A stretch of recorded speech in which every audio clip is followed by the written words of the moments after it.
Welcome to NeverTheLess podcast with Bidemi Mark-Mordi, a show dedicated to organic leaders and leaderpreneurs. Today, you would learn how to discover your essence and live more powerfully.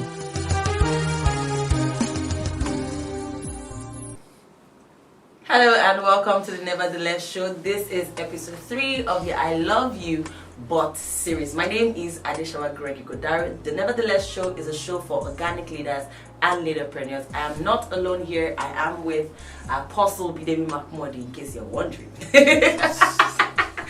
Alright, so we have been having this conversation for 2 weeks now. This is the 3rd week, and I think that this is one conversation that will liberate and set people on the course of their journeys going forward in this year. I think one of the powerful aspects of our lives are relationships, and this is one of those conversations. It's one of the pillars of our lives for excellence and for excelling is relationship. Hi everyone, welcome to the NeverTheLess show. It's a pleasure to be here. Like she said, we're in the I Love You But series, and today what's the theme? I love you, but I am not your solution. I love you, but I'm not your solution. Great. Let's see.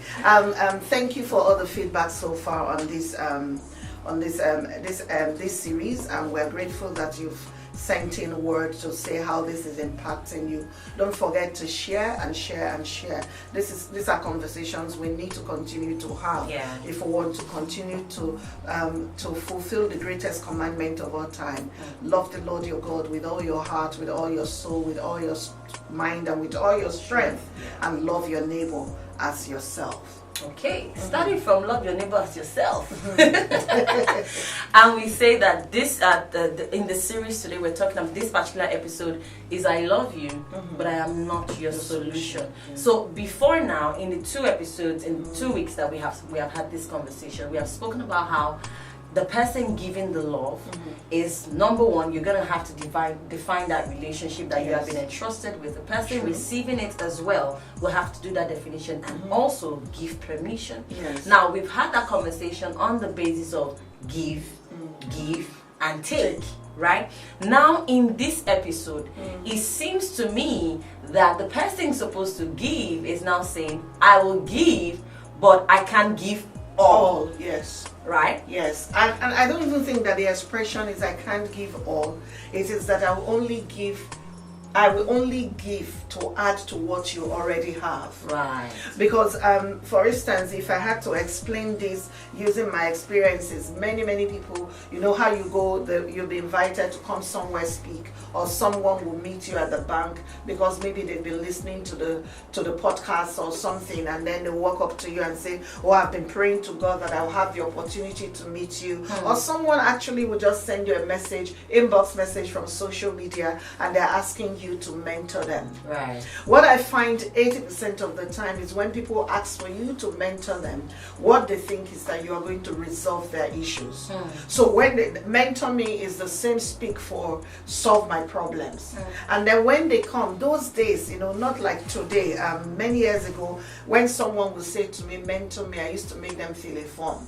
Okay. And it used to sound really, I just asked coming into mentoring with you and we are filling form. I'm like, I'm just asking her to mentor me. What's this big deal? But those days I will say to you, if I'm going to mentor you, you need to give me a manifesto why I should mentor you. Right. And I'll ask you 5 questions. The 5th question was always, what do I get in return? And at that question, many people don't return. Because by the time, if I had 10 people, say in the space of 6 months, asking to be mentored, only 1 will stick. And the reason the other 9 would not stick is they will always respond to that question and say, if I had something to give, would I have come to you to mentor me? Wow. Do you see that? Wow. So I love you, but I'm not your solution. It's to help us see that, yes, someone has something to contribute. It's contribution. It is not bringing it all. Do you see it? Yeah. So the thing is, I know that you have stuff that you can do with your life. I know that you have potential. Whatever it is that I bring in this season is contributing to what you already have. Right. Now, I don't understand why people think that, mentoring or in those kinds of situations, love to prove that I love you means that I have to do everything for you. Right. That's not the way life is orchestrated. It's not the way it is set up. But some of us, because we also want to be those people who are relied on absolutely, we want people to say, if not for this person, my life will probably not have gone somewhere. You find us wanting to bend over backwards, even when it is inconvenient, to express a love that even in most cases we no longer feel. So this particular episode is trying to help us see that just because I say I love you does not mean that there are no boundaries as to what I'm willing to give to you. Do you see it? And when I say what I'm willing to give to you, it's not a situation of I'm holding back. It is a situation of I know you ought to have 70%. So what I'm bringing is 30%. Let me paint another scenario. Someone comes to you and says they want to start a business. Will you give them money to start a business? And you're like, sure, what do you need? What do you want to do? They tell you, I want to start a dry cleaning business. And then you ask, okay, how much do you need? Say 500,000. What do you have saved up? I even borrowed. I had to loan money to come to see you today. I really am hoping that you will give me that 500,000 and then give me transport to go back home and money to tide myself over. Investors don't work like that. Do you see that? But that's the posture we bring when we think that we are in love or we are working on a love basis. We say to ourselves, or we say to the other person, if you love me enough, you would have given it to me. Even in marriages, I'll say to my husband, guy, add money. You'll be like, my husband will always say to me, BMM, I will only give you what I have. I can't give you what I don't have. That's number one. And then you need to understand that you are not the only person in this person's life. So if they just locked everything into you, what's left for other people? I love you, but I'm not your solution. I will lead you to the stream, but I'm not going to be the one that's trucking the water in for you. I will take you to the river and I will teach you how to fish, but I'm not going to make it my responsibility to weekly go and bring you fish. That's what this conversation is about. Wow. Again, the spotlight is on you. So this is a conversation of two different sets of people. The person who is giving, you don't have to give all. Oh, no. You don't even have all to give. No. Then the second set of people, you should not take all. Yes. Even if it were offered. Say no, I don't need it all. And this is a conversation of I need to find what I can give. Because in the previous episodes, we said we need to get into those relationships where the person does not like you, the person does not care you, but they love you enough to do life with you. So say for example, you've listened to the 2 episodes in the last 2 weeks, and you've sat down and said, I have identified 2 people who I want to have this conversation with of redefining our relationship and getting into something that does not destroy me. Now, I need to now ask myself as I'm listening in this episode, what can I offer? Always make sure that before you even show up in front of someone, you have figured out what you can offer. You see, these kinds of conversations are not easy for those who are the ones giving to have most of the time, because they don't want to have awkward conversations, and they don't want it to look like they are being difficult, especially when we find ourselves in the faith environment. We don't want people to think that we are mean, we are not loving like Jesus was loving. So we keep taking and then one day you find yourself reacting and you're wondering, how did I come to that space where I reacted like this? When you are coming, make sure you have figured out in your mind what you are going to contribute. So when you get there, when I go to meet people, that's the first thing I say. I say to you, I want to make a contribution. These are the skills that I have. I have checked out your website. I see you can do this, you can do this, you can do that, you do this and this and this and this. And within this spectrum of the things that you do, I can do this once a week. I can do this twice a week. This is what I'm willing to contribute. In return, will you do this with me? It reminds me of some story that John Maxwell told about himself when he became, when he decided that he was no longer going to pastor. I think he didn't want to pastor anymore. He wanted to go into leadership. Okay. So he decided he did a list of top leaders. Oh no, I think it was when he wanted to start pastoring. Okay. He did a list of top pastors in the United States who had churches the size that he hoped that he would be able to grow his church to. Right. And then he wrote to them. It's not the days of emails, and it was a long time ago. Yeah. Sent them letters and invited himself over. And in those letters, he would say to them, I want just 1 hour of your time, but I'm willing to pay $100 for it. Wow. He said not everyone took him up on that offer. But the ones that took him up on the offer, when he would drive, sometimes he would have to drive hours to get to them. Once he gets into their meeting room, he will do two things. He will put the $100 on the table and he will start his stopwatch. He has his questions prepared already, and he'll begin to ask them questions. And that's how he forged and nurtured relationships out of that. Because when they see him calling later, say peradventure after he's gone and he's developed what it is that he's asked them questions concerning, and he hits a snag and he wants clarification. If he picked up the phone or he sent another letter, they will gladly give him audience. Why? Because they know that he is not a time waster and he does place premium value on their time. But what we find is people show up and they don't want to, they actually come because they know you have value.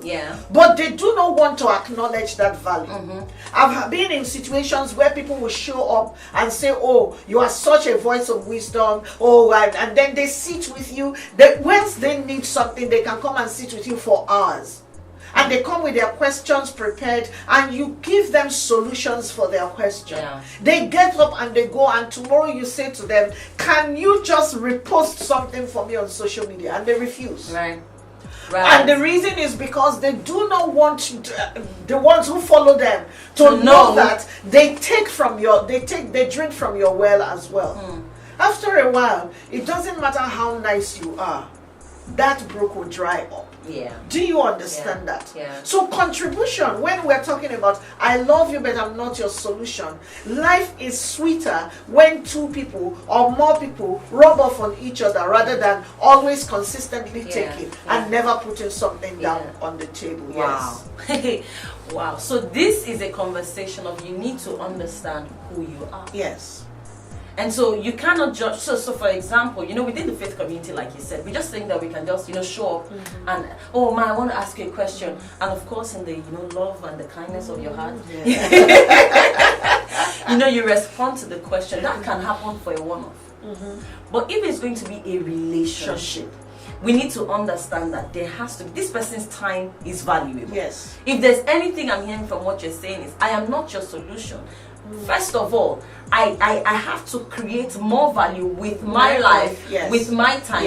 And so if you're coming, not to say, oh, we want to use you, because again, somebody say, no, they want to use me, that's why they're asking. That's not what it is, because at the end of the day, you get more from that relationship. At least it cuts short your journey by 10 years, by 20 years. And so if you, by just sitting down, and thinking, there's so much I can get from here. And this is for those of us, again, within the Christian community, where you have seen, you are sure that God says that's your leader. And you think because God has said that's your leader, you can just barge in. No. I think we're very entitled. That's oh my God. I didn't say it, she said it. Just so that we're clear. I didn't say it, she said it. I think but we're honestly, very entitled. Even in peer-to-peer relationships, we need to redefine how we see these things. Because we're at the same level, you can call me up and say, please can you do this for me? And I do it for you. But every time I reach out to you, you are not available. Something is wrong. Do you see it? Do you see it? You need something, or someone around you needs something, you can send the person to me. But when the shoe is on the other foot, you dribble and then you don't show up. After a while, the other party becomes wiser. And you teach them how to become wiser. That's just what it is. That's just what it is. But you see, the way God set up love is so that life will go around. Let's even go to Jesus Christ. Right. Jesus Christ died, yes, so he's our solution. Yeah? Yes. So he came to give He gave all. He's all for us. Yeah. But until you say, Lord Jesus, I give you my life. I give you my life, Yeah. and I accept you as Lord over me, it doesn't kick in. That sacrifice does not kick in for you. Right. Right. So where exactly did we get this idea that when we find ourselves in relationships that we don't owe anybody anything else? Oh, after all, they are the ones that are educated. They are the ones that do this. They are the ones that have done that. They are the ones that know this. Because of that, you do not come to the table with contribution. It is important that you come to the table with contribution. And let's quickly say this, ma. Nothing is too small. No. To contribute. No, it's not even. See, maybe we should go on a break. When we come back, I remember another story, and I'd like to share it. We'll be right back. Don't stay too far away from your device. God bless you. In a world filled with many fears and discouragement, life often becomes a burden. For those who know the way, life is just simple. Do not worry, you're not alone on this life's journey, as Bidemi Mark-Mordi shares powerful insights and principles from her everyday work and life experiences in her book, NeverTheLess. NeverTheLess is a book designed to encourage and equip you to face life with courage, hope, and determination. Get a copy of NeverTheLess and other books written by Bidemi Mark-Mordi, like The Wisdom of the Seed, Honor, The Theology of Work, and so much more from a bookstore nearby, or call 080-905-63555 or send an email to bidemi@bidemimarkmordi.com to place your order. I guarantee you will make it, nevertheless. And we're back. Okay, so before we went on that break, Bidemi was going to share a story. Was I?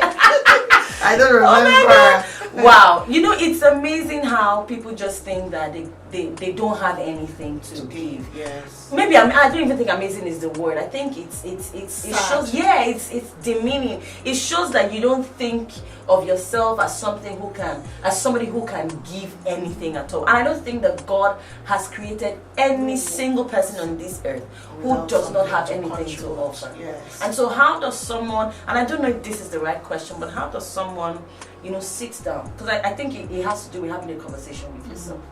How do you sit down and say, okay, what is in me? Yeah, what can I bring? I think that even from the moment where you are able to identify that someone can add value to you to the point where you manifest into something, you already have actually asked yourself, am I worth being invested in? Yes? Wow.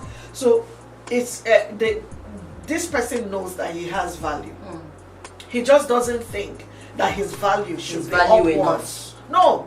Is that his value should be upwards. Oh, okay. Yes. Okay. He just thinks that there's this mindset that people have that they think that, it only flows from up down. It never flows from up and downwards up. So the moment you earn more than me, it just means that I can't give you a gift. Right. Because think about it, you have more money than I have more money. Right. The moment you are older than me, I can't take you to lunch. Because think about it, you are older, so you should take me to lunch. I think it's a faulty mindset. It's not so much about these people not knowing that they have value. Wow. Because if you put these people in another room where they feel like they are the boss, you will see that they are tapping leather.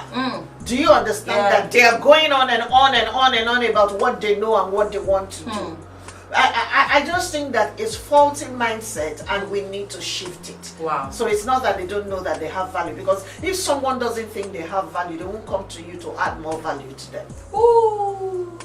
Because it's because I think that I have something that I can grow into, and I think you have that thing on a higher level, and so I just want to come take from you to add to what I have. Exactly. Right. Exactly. Right. That's what it is. Wow, amazing. Such revelation. All right, so as someone who is now sitting down and saying, okay, so BMM has scattered my table and has said that I have something to give. does that mean that when we have this I love you but I'm not your solution relationship, it is likely that the person who thinks they don't have something to give is selfish, holding on to something, and they do not want to sacrifice? Because I think that the issue here might be sacrifice. I think, you know how Jesus says, anyone who wants to follow me, you know, take up your cross. Yes, you take up your cross. That's Jesus. And follow me. And in taking up my cross, it means that I am actually dumping some things. And so maybe I want you to be my solution because I don't want to dump anything. Yeah, that's possible. That's possible because someone is thinking, you know, I'm trying to gather my life. That's the way we say it here, right? I'm just trying to build myself. So in trying to build, anything is useful. Anything is useful. Whatever I can get is useful. But we need to never forget that the only way one can keep pouring into you is that they know, not just that they know that that what they're pouring into you is useful and you would use it well, is that you are giving something back. Wow. It's important. I don't know how else to say this, but you know, something is the point of love. It's the point of love. What do you have? You know, I have a sister and she signs off her emails with everybody has something to give. And it doesn't have to be something massive. But make sure that you make yourself valuable in that surround enough so that people don't think that you only show up to take. I keep saying it. If you want me to be willing to always respond to you, make sure you contribute to my life. And people will be like, but I know, do you have to ask for people to contribute into it? Yes, because part of what I'm doing is I'm grooming you to know what is obtainable, what should be the standard. So yes, you must contribute to people's lives. Do not be the taker. It just takes a bit of time. For people like me these days, it doesn't take 1 month for me to know that you are the taker. Now, when you go to the Bible says it's the grave that takes and never gives back. That's not how you want to be described. No. Do you understand that? So I love you, I'm not my solution is saying, no matter what you do, make sure you put something on the table as well. You know, I have girlfriends, those early days when we go out together, I can legitimately sit down here and say I was the one that had the least financial muscle. But I made up my mind we would go out to lunch at least once a month. I made up my mind, you see those lunch dates, I must save up for it. Because we'll go to really nice places. It was rare for us to get to those places and then eat, and then I'm the one that doesn't have to contribute. Not because one of us sometimes will say, no, today it's my treat. It's different. But when we are going, when we are going Dutch, I'm always very particular about contributing. I was doing that not because I was trying to prove something. I was doing that because it's the only way I get used to being able to eat at these kinds of restaurants consistently. Do you understand it? It was grooming for me. It wasn't the norm of my life on a consistent basis before. Do you understand it? But now we have this schedule that we have to do this sometimes twice a month. So it became something that, oh no, I must contribute. I may not contribute as everybody else, but I must contribute. And sometimes we would actually contribute and then you have leftover money. And then they will now say, okay, you take this back. But the point is you put something on the table. Do you understand that? That is extremely important. No, don't let anyone fool you. They may not say to you, you're not contributing. Because of that, you won't have access anymore. But a lot of us have been denied access because they are not contributing. Do you see? A lot of us have been denied access because we don't contribute. Because here's the point. Contribution is a form of honor. Wow. Contribution is a form of honor. And honor is the code for access. Do you see? So if you do not contribute, it shows that you don't honor the gift that I am. Wow. You know, as you're sharing, guess the story I'm remembering, and I don't even know if this counts. Elisha and Elijah. Yes. Elisha, Gehazi. So Elijah shows up and just, dumps his mantle or his coat on Elisha. And maybe and from that point on, that was Elisha just kept contributing. Because at the end of the day, what scripture is going to say, it says, Elisha is the man that poured water on Elijah's So say hands. for example, Elisha had to sell everything, he burnt everything, shared the did party, declare, like we say here, I don't even think that was what happened. When he says Elisha was the one that poured water on Elijah's hands, what it meant was that Elijah did not even give Elisha the opportunity of weighty matters to steward. Right. Unlike Elisha, who gave Gehazi his staff and said, "Go." And no, Elijah didn't give up. Elijah did not provide Elisha with that level of opportunity. Wow. And yet Elisha was a contributor, and he kept contributing. When his boss said to him, "Stay here, I'm going," he said, "No, I'm coming with you. Until you are no more, my work is not done." Wow.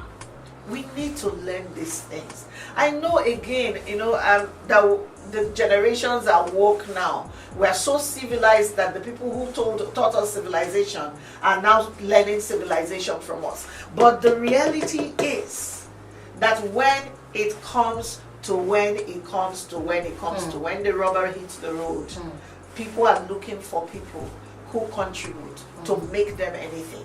If someone, early this morning I filled a form for someone who has had to go abroad and wanted to attend school. And they've asked the person to send to their pastors or someone who's been in that capacity of spiritual authority over them should fill a recommendation form for them and stuff. And I was looking at it, and as I was feeling, I was saying to myself, this is how someone should have served. Because there was not one question that I didn't feel that I had to struggle to answer in glowing terms. Do you understand that? Yeah. So, but in that case, what had happened? It wasn't because I was pouring over them every day. It was because every time that there was something, when they asked in like 4 different places, describe this person. I kept saying contributor, focused. Committed. Do you see that? Yes. So when you come into a relationship such as the ones that we've been describing, you don't come there for someone to save you, for someone to become the solution to you. You come there so that we help you pull out what is on the inside of you.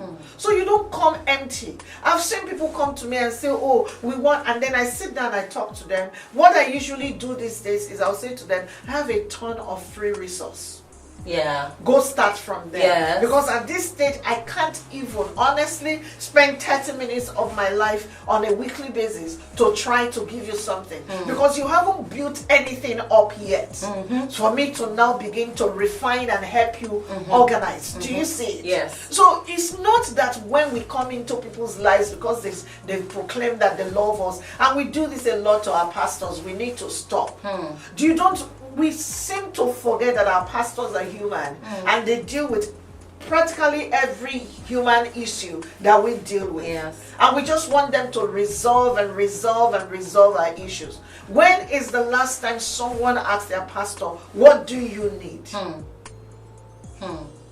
And these are conversations that we must have. Yeah. Again, I know that I'm always like left of feet when I talk about popular things, but this is something that we need to look at. Yeah. Wow. Amazing. So we love you, but you are the solution. Abi? I'm not my solution. You are your own solution. That's what I'm saying. Yeah. That's what it is. Yes. It's not, this mindset has to change. When you step away from this show today, the one thing you must take away is, I am not empty, I bring something to the table. Yes. And if I bring something to the table, and say for example, that example I was giving, you've identified your relationships, craft them out. I love when you share the story of how you reached out to Coach Anna. Yes. You tabled the whole I thing. told her, I said, this is what I do, and this is what you are doing. When we had that first conversation, I wasn't going there.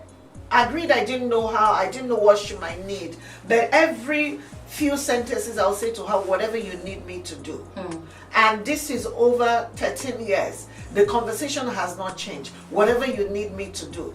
So when coach needs something out of Nigeria, she doesn't ask me, will you do it for me? Right. She just says to me, Bidemi, I need this and this and this done. And then my question is, when do you need it? Is it something that I have enough time? Can we extend the time so that I can get it together? Do you understand that? Yes. And because of that, she's contributed to my life immensely. Now, the flip side of this is people show up, because I've also seen that, and they mount 5,000 contributions they will make in your life, and they do not have one skill to make that contribution. Yes, because you think you need to show up and say something. No, this is not showing. See, it's not a you don't need to. It's not hype. Just come and say, I don't know much, but I know how to sweep. It's better than saying, oh, I will take your Instagram page and take it from here and take it to there. I'll change the ceiling. And then, I don't just know how to sweep. I will just plug the sky down for you. And then when that one continues to wait for you to pluck the sky, and they begin to realize that, oh, you do not have the capacity to pluck the sky for them. They begin to get antsy. It begins to show up in the way they relate with you. And ultimately, you become uncomfortable and that relationship fizzles out. Unless this person has just decided that, just for the sake of God, I will just persevere with this person. We shoot ourselves in the foot when we also show up and pretend that we have a ton of things to contribute when we have nothing to contribute. It's actually better to say, I don't know how to do it, but I'm willing to learn, and I'll make myself available whichever way you want me to learn it. And stick to it, please. And stick to it, not you get it.